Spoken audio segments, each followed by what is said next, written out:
तो देखिए, थोड़ा क्वेश्चन समझते हैं कि at a given instance ATC finds that the angle of elevation of an airplane from a point on the ground is 60 degree. तो ये एटीसी है, इसने यहाँ पर देखा कि यार ये 60 डिग्री है। After a flight of 30 second it is observe that the angle of elevation changes to 30 degree. उसके बाद थोड़ी देर के बाद जो एंगल है वो कितना चला गया, 30 डिग्री। अनुज जी, यहाँ तो कोई doubt? The height of the plane remains constantly at S, मतलब ये जो हाइट है मतलब ये पॉइंट की हाइट और ये पॉइंट की हाइट जो है वो कांस्टेंट है और वो 3000√3 है। Use the above. पहले तो लेबल डायग्राम बनाएंगे। तो लेबल डायग्राम आप बनाएंगे तो आप तो लिपस्टिक बिंदी लगाएंगे, मैंने हाथ से ड्रॉ कर दिया। आप स्केल वगैरह से बनाइए और उसमें पॉइंट्स बता दीजिए। जैसे मैंने यहाँ पर लिखा ए, ठीक है। फिर ये उसका इनिशियल पॉइंट था, जब वो एक्स पे था तो 3000√3 था। फिर वाई पे आया तो फिर से 3000√3 है। अनुज जी, यहाँ तक कोई डाउट है? ये जो पहला जो एंगल है वो 60 डिग्री है और उसके बाद का जो एंगल है वो 30 डिग्री है। अनुज जी, यहाँ तक कोई डाउट? पीडीएफ दिख रहा है आपको? ओके। तो फर्स्ट पार्ट आपने कर दिया, बढ़िया। फिर वो कह रहा है what is the distance travelled by the plane in 30 seconds. अब वो आपको ये कह रहा है कि 30 सेकेंड में जो प्लेन है वो कितना ट्रेवल करेगा। अब हमारे पास जो इन्फॉर्मेशन है वो इन्फॉर्मेशन क्या क्या है? ये जी, ये 60 डिग्री हमारे पास है। ये हाइट 3000√3 आपके पास है। ये इन्फॉर्मेशन यूज करके और tan 60 लगा के परपेंडिकुलर अपॉन बेस करके आप ये जो 3000 है इसको निकाल सकते हैं। अनुज जी, यहाँ तो कोई डाउट? उसके बाद आपके पास, जी, शाबाश, आपके पास ये वाला ट्रायंगल है। ये वाले ट्रायंगल में ये परपेंडिकुलर है, ये इसका बेस है। तो आप ये बेस भी निकाल सकते हैं।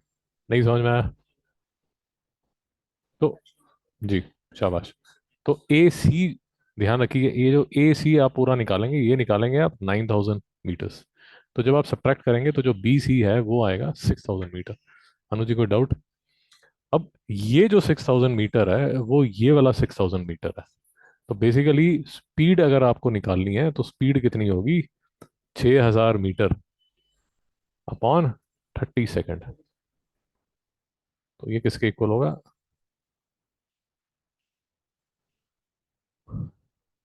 200 मीटर पर सेकेंड। अनुज जी, कोई डाउट? स्पीड क्यों निकाल दी मैंने? डिस्टेंस ट्रेवल तो मैंने निकाल दिया था 6000 मीटर। बट मैं अगर जंप मार के इस पे आता हूँ, what is the speed of the plane in kilometre per hour, तो 200 मीटर पर सेकेंड मेरी स्पीड आती है। और फिर थोड़ी सी तकलीफ कीजिए, 200 मीटर मतलब 2000 अपॉन 1000 किलोमीटर, और 1 सेकेंड मतलब 1/3600 आवर। या कंफ्यूज हो रहे हैं तो ऐसे लिख लीजिए, 1/3600 आवर, ऐसे लिख लीजिए। मैं इसको रब कर देता हूँ। कन्वर्जन पता चल गया अनुज जी?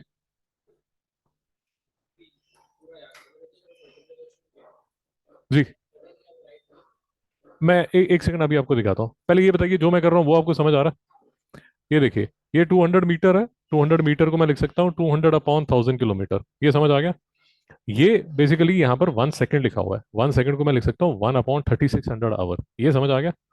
तो इसको मैं लिख सकता हूँ 200 upon 1000 into 3600 kilometre per our. नहीं समझ में आया?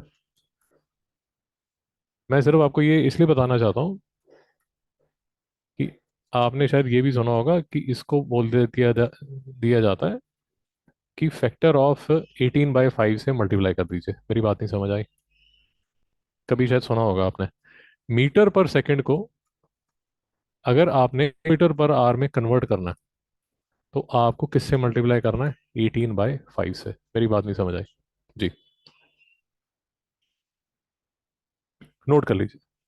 मीटर अपॉन सेकंड को अगर किलोमीटर पर आवर में कन्वर्ट करना है तो किससे मल्टीप्लाई करना है, 18/5 से। नहीं समझ में आया? जी, 18/5। 18/5। ये फिजिक्स में भी आप यूज कर सकते हैं। नहीं समझ में आया? उसी तरह किलोमीटर पर आवर को अगर आपने मीटर पर सेकंड में कन्वर्ट करना है तो आप किससे मल्टीप्लाई करेंगे? 5/18 से। नहीं समझ में आया अनुज जी? ये भी आप यूज कर सकते हैं फिजिक्स में। अगर फिजिक्स में एसआई यूनिट्स में आप काम करते हैं तो किलोमीटर पर आवर में जब भी दिया होगा आप उसको किससे मल्टीप्लाई कर देंगे? 5/18 से, तो वो मीटर पर अपॉन सेकंड में हो जाएगा। टीचर्स को भी समझ आता है, तो आप 5/18 या 18/5 का फैक्टर्स टीचर्स को भी समझ आता है। डाउट है तो रोकिए। ओके। तो अभी तक हमने क्या कर लिया? फर्स्ट पार्ट कर लिया, सेकंड पार्ट कर लिया, थर्ड पार्ट कर लिया। अब इसका जो और है वो देख लें। तो और में देखिए, keeping the height constant, height change नहीं हो रही। It was observed that after 15 √3 - 1 seconds the angle of elevation changed to 45 degree. तो पहले उसका 60 डिग्री था, उसके बाद उसने एक 15/√3 - 1 सेकंड के बाद जो एंगल ऑफ एलिवेशन है वो 45 डिग्री हो गया। तो वो बोल रहा है how much distance is travelled in that duration. Sir कोई या क्वेश्चन में कोई डाउट है क्या? ओके। अब देखिए। जी जी जी जी जी। प्रेफरेबल है। जी। प्रेफरेबल है कि आप नई फिगर बनाइए। पुरानी फिगर पे, मतलब ये जो फिगर है इसी पे 60 30 और इसी में 45 को घुसाने की कोशिश मत कीजिए। आप आप परेशान होंगे। तो पहले आपका 60 डिग्री था, ये आपने निकाला हुआ था। अब आप किस पे आ गए? 45 डिग्री पे। कितने सेकंड के बाद? 15 √3 - 1 सेकंड के बाद। अनुज जी को डाउट है? जो आपकी, जी बिल्कुल सेम है। जो आपकी हाइट है वो 3000 √3 है, तो वो जो हाइट है वो सेम ही है। नहीं समझ में आया? तो पहले आपने 10/45 लिया। 10/45 का चमत्कार ये होता है कि जितना परपेंडिकुलर होता है उतनी बेस हो जाती है। नहीं समझ में आया? क्योंकि 10/45 1 होता है। तो इसलिए ये याद रखिए, जब भी 10/45 डिग्री होता है तो परपेंडिकुलर और बेस सेम होता है। तो जो ये 3000 √3 है, ये जो है ये भी 3000 √3 हो जाएगा। नहीं समझ में आया? तो AQ 3000 √3 हो गया, मीटर हो गया। और फिर आपने tan 60 ले लिया। जो tan 60 आपने लिया, फिर से परपेंडिकुलर अपॉन बेस लगाया आपने।